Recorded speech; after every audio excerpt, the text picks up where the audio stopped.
Welcome, everyone, to the Listen Carefully podcast. Today, I'm so excited. We have Kate Lund here today, and she is a licensed clinical psychologist of 15 years. And she's also a peak performance coach, a best-selling author, and TEDx speaker. And her specialized training in medical psychology includes world-renowned Shriners Hospital for Children, Boston, Massachusetts General Hospital, and Beth Israel Medical Center, of all that are affiliated with Harvard Medical School. So she is here. She uses a strength-based approach to help her clients improve their confidence in school, in sports, and in life, which amazing, while helping them to become more resilient and to reach their full potentials at all levels. So thank you so much for coming onto the show. I'm so excited to have you today.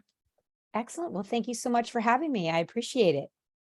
Yeah. So tell us a little bit about your background and your history and kind of what got you here today. I guess any like significant stepping stones or any light bulb moments in your life that really guided you on this path and also inspired you, or if you had mentors that inspired you as well. Gotcha. Yeah, no, that's a great question. And I think for me, it really all started back when I was a child. I grew up with a significant medical condition called hydrocephalus, which meant a lot of time in and out of the hospital, a lot of time sort of looking different than my peers, not being able to do exactly the same types of fun, often activities that they were able to do, that sort of thing. So I think I developed a foundation kind of early in life to understand sort of the importance of figuring out how to move through and beyond challenge. And that sort of evolved over time and evolved into a real interest in other people and helping and giving back. And so I knew pretty early in my school kind of career that um, some sort of a profession in helping others would be what I would do. And it was either going to be, a medical doctor or a psychologist or something along those lines. And obviously I picked the psychologist path and, that has just evolved in various ways. And here I am. And I feel very grateful and very fortunate to have had all these opportunities. So cool.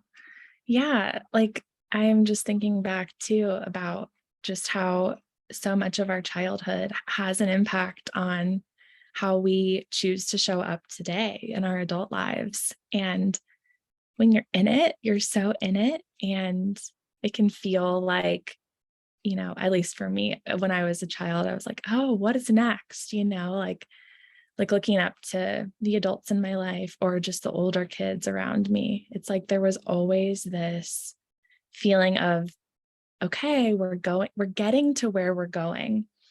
But then like I feel as though we're not always celebrated, or I don't know what the word is, but we're not always like um recognized when it's like, okay, you've arrived. But then like it also reminds me of when parents are having children and it's like once the baby comes through, it's like, okay, now what? Like not even really thinking of those next steps, but just like because you're so in the moment. Yeah. Mhm. And yeah, I would love to hear more about for just supporting parents facing chronic illness with their children, and also how that impacts all of the daily functional pieces and how that shapes one's world. Yeah, absolutely. It's a really good question again. And, sort of a really important piece is to be in the moment and do the best you can in those moments. No one size fits all for any of us in anything, but particularly when it comes to parenting a child with a medical illness, there's never a one size fits all. So Mhm. it's really sort of understanding what the child needs in the moment, what the child needs maybe to help them move forward. Um, helping the child to believe in themselves over time, to focus more on, the things they can do as opposed to the things that are hard and the things that they can't do, even though it's really important to address those challenges, right? But you don't want to address those challenges exclusively. You want to also be helping the child to focus on what they can do and what the possibilities are for them moving forward, despite the challenges they face. And that's sort of, in a big picture way, what parents can be doing when they're in that kind of a situation. Totally. Yeah. And I noticed too, one of like the topics around bullying, like I feel as though there's so many different layers and there's so many different um, aspects that parents and teachers feel as though they can support, like sometimes teachers will leave it to the kids to figure it out, but then other times it's like, okay, when does an adult need to step in? But interestingly enough, it's like the same way that the power dynamic might show up between a parent and a child is how like that power and control dynamic might show up in bullying, right? If someone's feeling less than, they want to assert their power to end up feeling, creating that balance.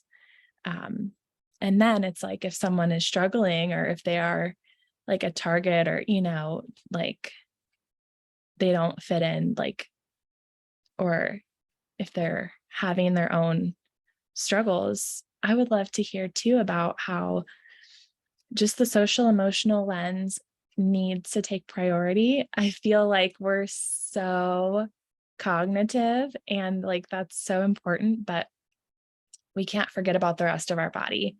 Like we Mhm. can't forget about the messages from our heart. We can't forget about the sensations that live in our bodies or the emotions that get lodged within us or have those moments in time that the body keeps the score with. So I'd love to hear about too, like just with your research and your findings, like what are ways that the mind body connection can really alleviate some of this tension that we have when we get stuck up in our heads or when we're really focused on that mental capacity. Right. Yeah, no, that's a good question. And so the thing that's most important in what you just said is this ability to manage our stress response Mm, on a day-to-day basis consistently, and to help our children learn to do the same thing from a very early age.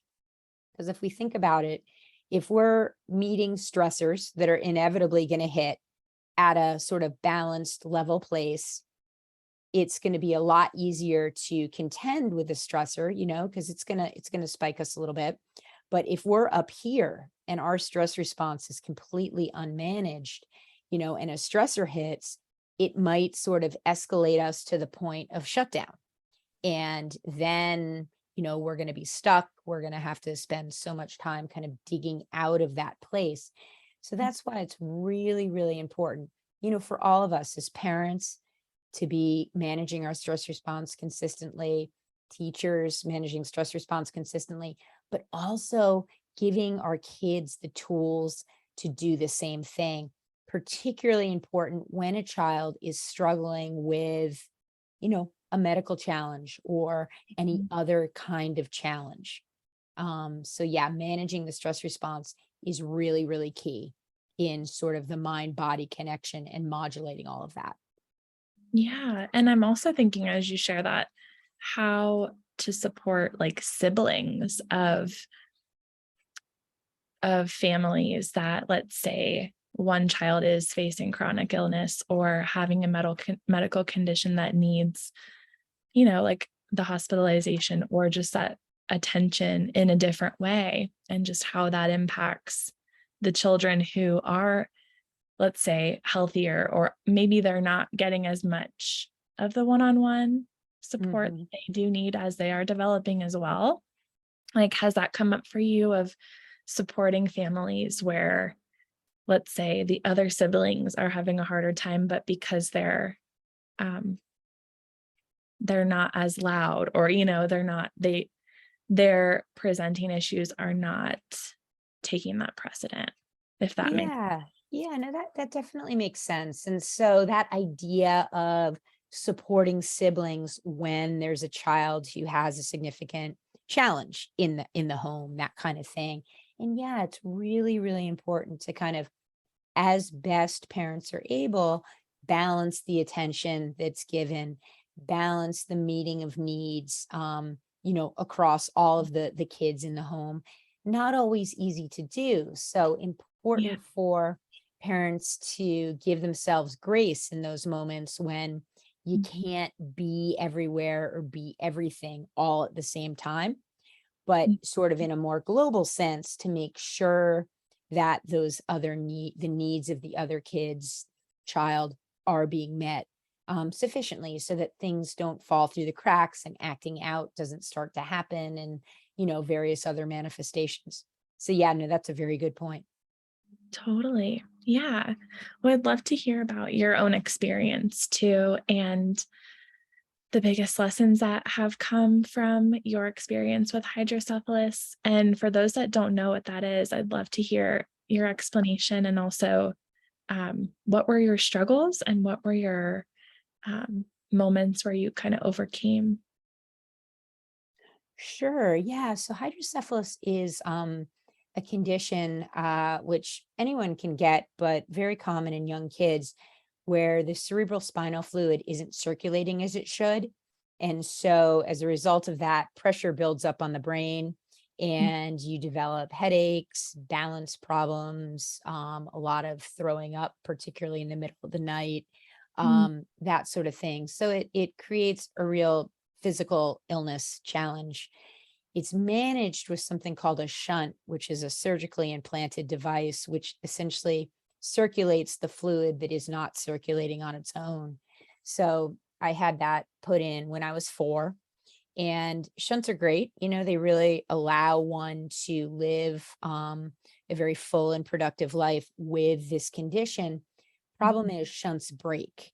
So, particularly in childhood, it's very common to have, a lot of shunt revisions, which means a lot of surgery, a lot of time in the hospital, a lot of really funny haircuts, because your head has to be shaved to get the shunt put in.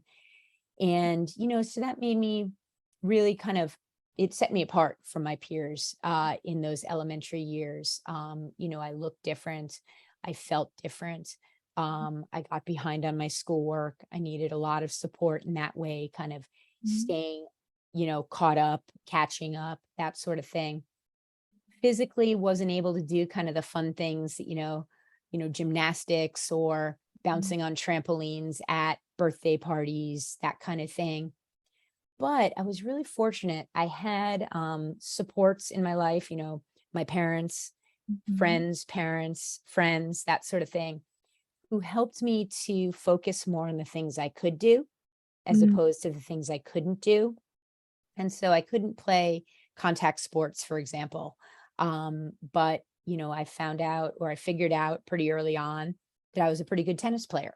And Mhm. tennis was sort of a safe sport for me in that in the with hydrocephalus. So I became a very good tennis player, and that became sort of a central part of my identity. And that was very, very helpful for me moving through those years. Having that thing that I was able to kind of fall back on and do pretty well. I wasn't the best. I had other friends who maybe didn't have some of the physical challenges that I had, who, always beat me. But that was okay, because I learned early on that I was going to really work to do the best that I could do within my own context. And I think that was a sort of a gift from all of this, is that I was able to Mhm. define that context early. Whether I was doing that consciously, I'm not quite sure, but somehow I was able to kind of define that context, like, okay, well, this is my scenario, my reality, and this is what I can do within this. And that served me quite well. Doesn't mean there weren't challenges, doesn't mean, I didn't think of, oh, I wish I could do this better or that better, or I didn't have all this time in the hospital or whatever. But, Mhm. you know, I was able to balance those challenges with what was going well. So I think it's that balance that's important to look at. Yeah, that's so inspiring. And I love how you shared, like, you just found that strength in yourself of like, it's okay if I'm not the best, and Right. but also using that as your marker of, yeah, anchoring into your own strength and having all of that support. I'm so glad that you had all of that support because with or without it, it's like we do need a lot of support in our developing years. And so I'm really glad that you had that. That sounds like it was a big part of your development. So that's really cool. Yeah, I was very fortunate. I was really fortunate in that for sure.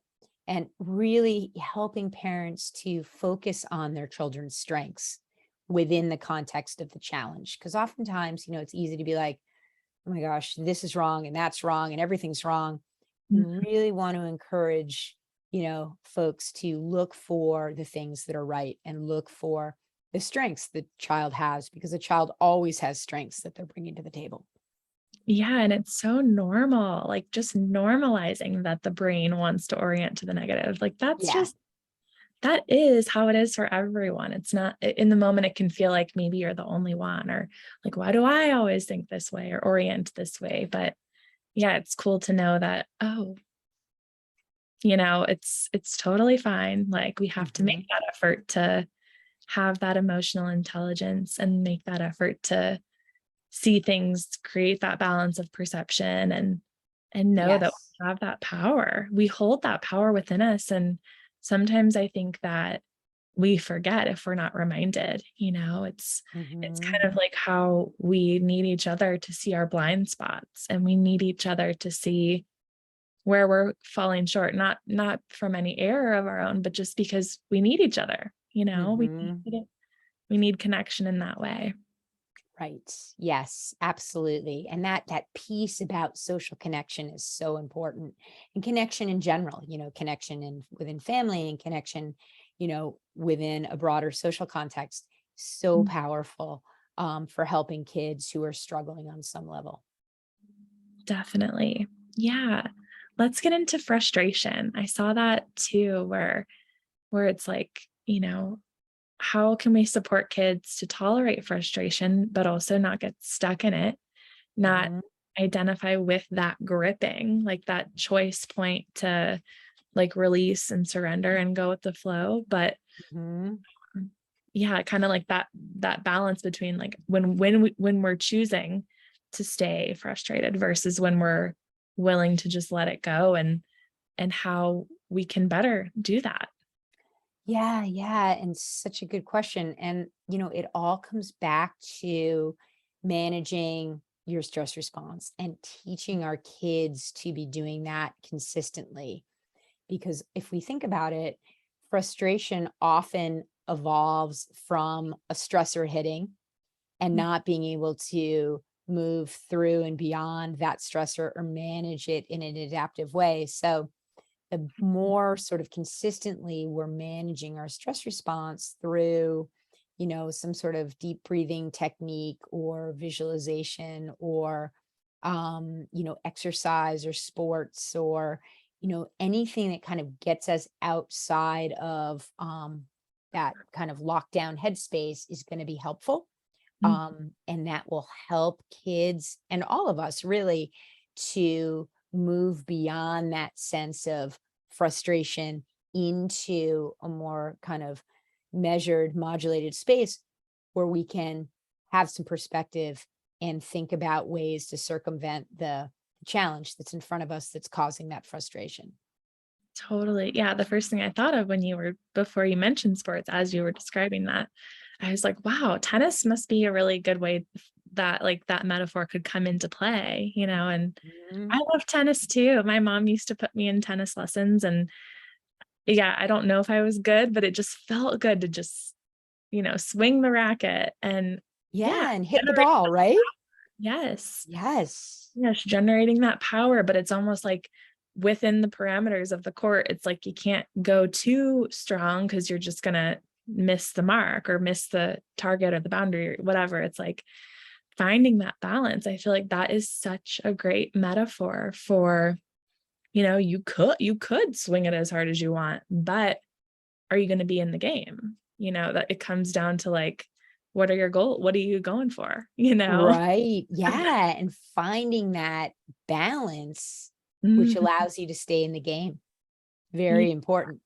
Yeah, because you might need to just whack one as hard as you can, but knowing that like that release is important too, but that it's not sustainable to do it that way all the time. But yeah, it's like I feel like having that way to regulate, having that practice in place, carving out that space to really allow and give ourselves that permission, exactly as you said, gives us that place to come into more of a regulated place if our emotions are dysregulated, or if we're in a really stressful place where we just need support and maybe sometimes we don't even know what we need, or maybe we don't know how to ask for help.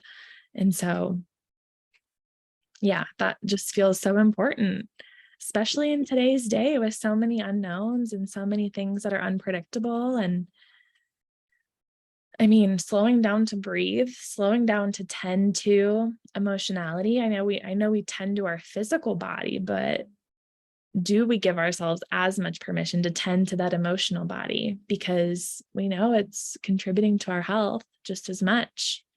Yes. And that is such a good point, to really integrate that idea of slowing down from a psychological emotional perspective such that we can rest just in the way that we rest our bodies physically, through sleep and otherwise. Totally. Yeah, that's powerful stuff.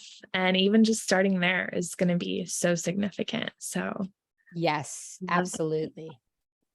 And I love this one coming up too, where, you know, this piece around, and I tend to see this with neurodiversity, where there's this neurodivergence around, well, if I'm not going to be perfect at this thing, then I'm not even going to try, like the willingness to mess up, the willingness to make a mistake, the willingness to laugh at ourselves, like the willingness to put ourselves out there and Mhm. to be like so vulnerable and so exposed in that way. Like, how do we manage that as a developing person, as a person that's coming into our worth and coming into our confidence and knowing that we are greater than anything that could ever happen to us or happen for us. It's like we're so much more than how we identify or how we express. Like I Mhm. love that point where it's like, how do we encourage kids who are afraid to try something new or afraid to even get started because they have a great fear of either shutting down or knowing that because they're not perfect, what's the point? I feel Mm. like I know so many kids right now that like a B, they feel as though a B is an F and like a B Right. is like above average. So it's like, how do we settle for our best, even if our best is not perfect? Like that is just so trippy when you think about it. It's like we don't want to be in anything less than I Yeah. I don't know. It's so unrealistic, but yet the feeling is so real. Yeah, absolutely. This feeling of not being perfect, and that sort of mushrooms into something so much bigger. So Mhm. it's giving kids the idea from a very early point that it's okay to make mistakes. It's important to make mistakes. Modeling as parents our own making of mistakes and the way in which we bounce back from them is really an important part of the process with that, Mhm. encouraging kids to push beyond their comfort zone, to try new things, and to kind of talk with them about that experience of trying a new thing and maybe not being very good at it at first, but then encouraging them to stick with it to see if kind of a passion or an aptitude evolves, and then looking back at that experience and pointing it out, that kind of a thing. And again, not there's no one size fits all, but it's Mhm. a question of knowing your child and knowing where the points to encourage are and um how and what might work best for them. Yeah. And just tracking that over time and measuring that evidence of like, do you remember last week when you got on the skateboard or whatever it is, Like, do you remember that? And like sometimes we forget to remember where we started because it's not that we're like ashamed, but it's almost like we're so quick to like not identify with the not being good, And it's like, Right. just because you're not good doesn't mean that you're not valuable. Like I always struggled with this as a kid. It's so simple, but like, I don't know why I always tripped over this. Like whenever like there would be tags on items at a store or something, Mhm. it would say like valued at or whatever. And what's interesting now is like whatever like value something has is the Mhm. value that we give it. Mhm. But like with us, we have such an inherent value. Like nobody can Mhm. discount or mark down our value, but it just was so interesting to me that we use that same language. Or it's like if something is so valuable to you, but not to someone else, like, yeah, just finding that like true value versus like what they said the value was, it's interesting how it can be whatever we say it is, and like that kind of goes back to that point of we have so much power within us to Mhm. step into the driver's seat. It's almost like we have to initiate that change before the whole rest of ourself comes online and um, goes along with ourself. Yes, absolutely. And really to encourage our kids from the inside out to value themselves just as they are within their context without comparing and, saying, I should be more of this or I should be like my friend or what have you. Mhm. Really appreciating themselves from the inside out within their own unique context. And it's particularly important for kids who are struggling with something, medical condition, physical disability, Yeah, something that makes them stand out as different. totally. Yeah.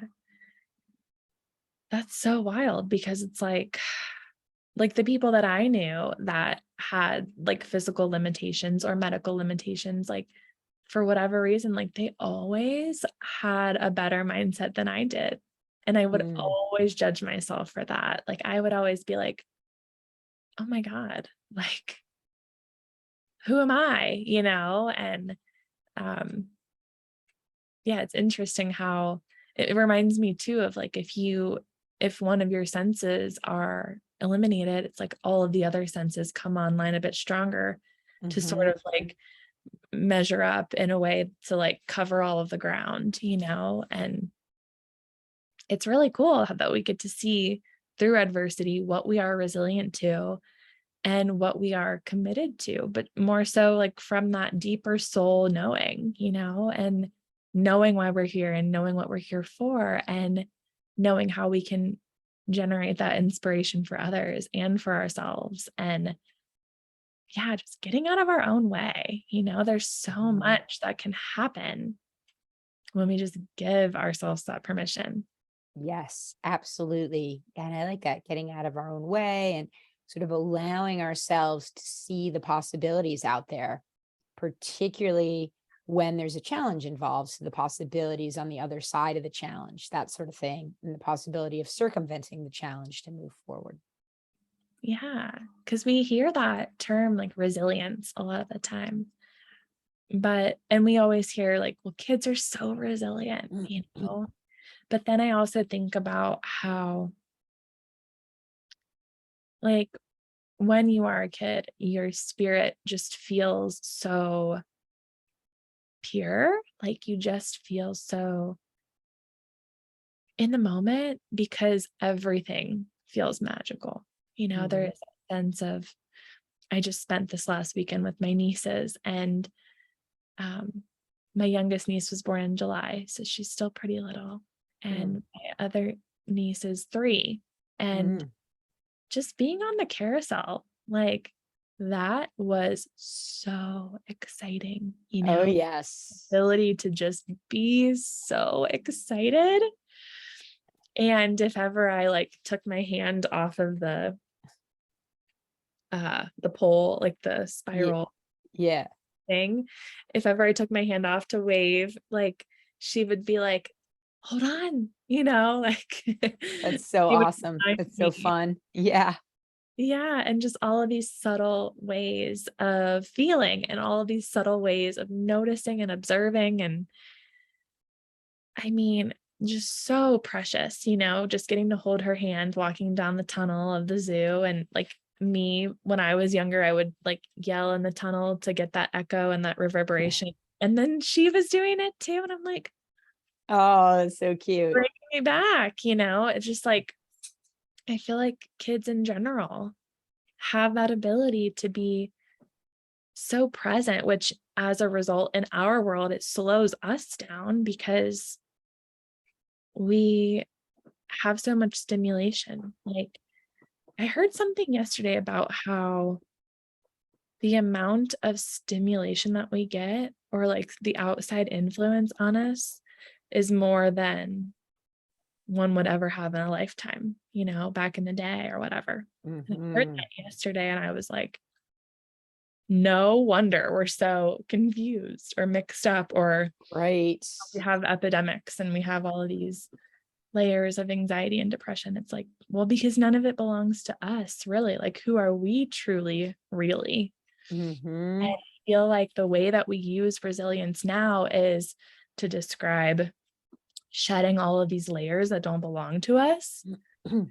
So I wonder how that would have changed, like back then, of what it meant to be resilient versus like now, what it means to come back from,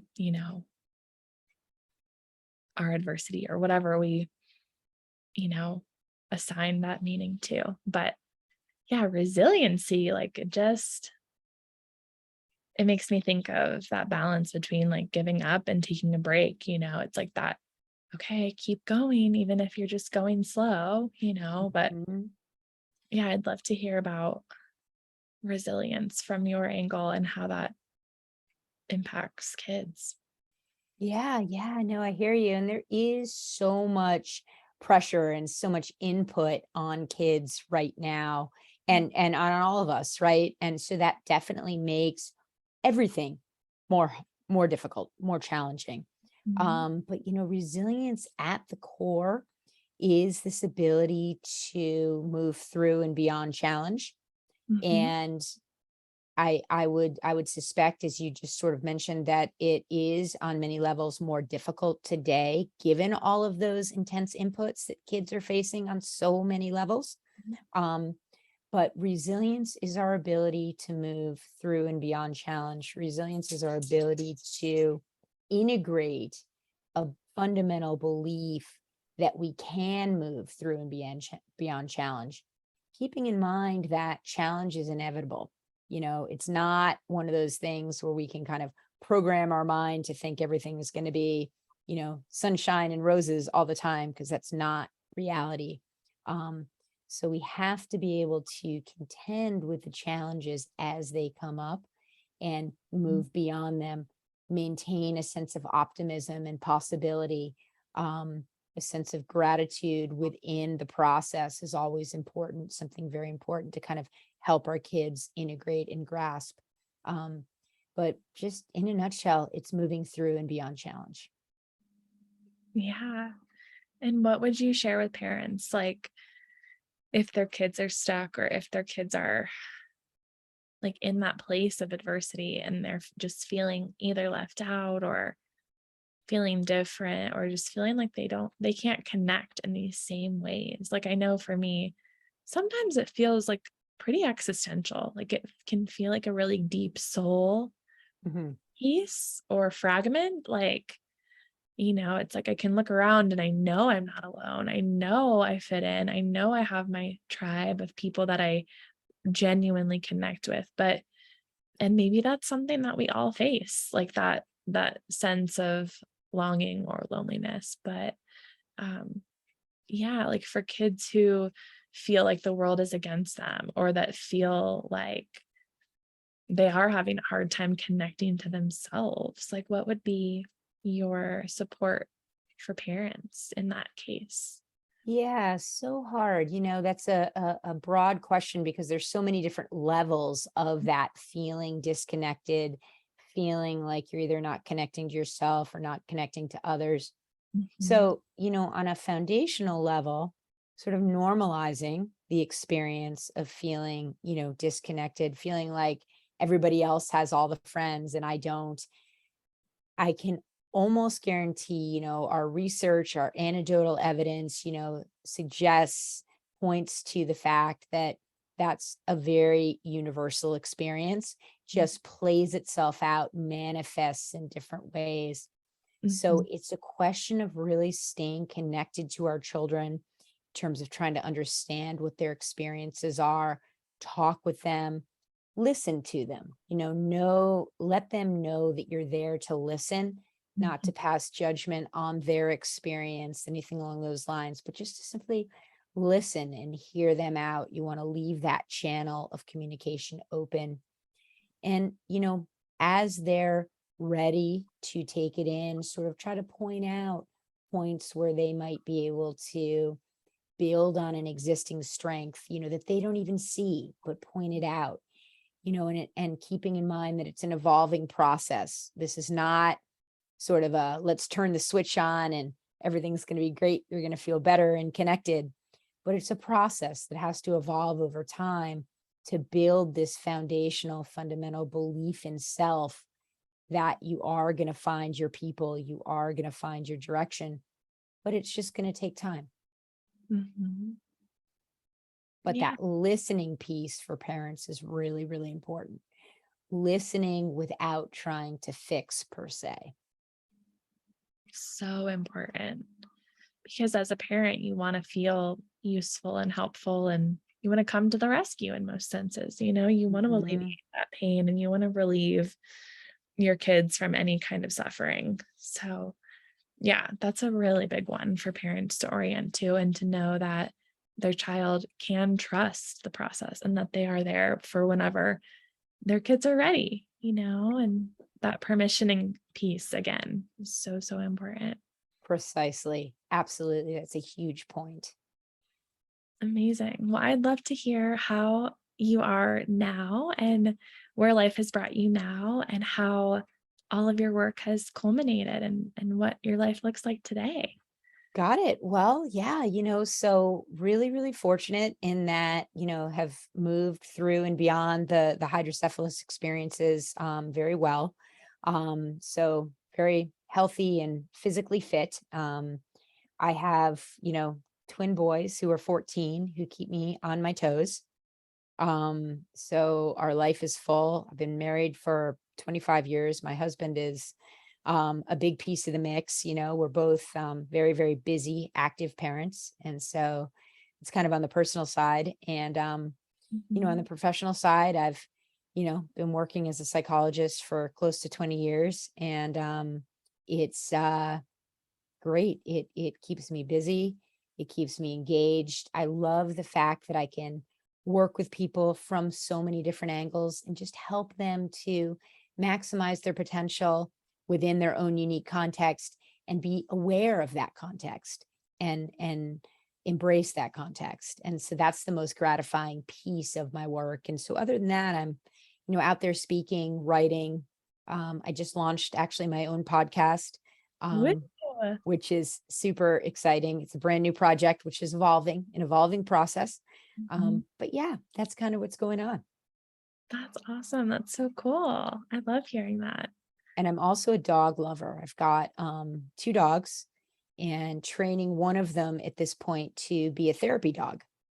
And so really excited about that process. He's a great, great boy. He's a Brittany Doodle, and he's, we're planning to go out into children's hospitals and schools and just, bring some happiness and joy out there with with us as a team. That is amazing. Thank you for being part of that force. And I know with your strength-based background and also just bringing dogs, like who doesn't love that experience, you know?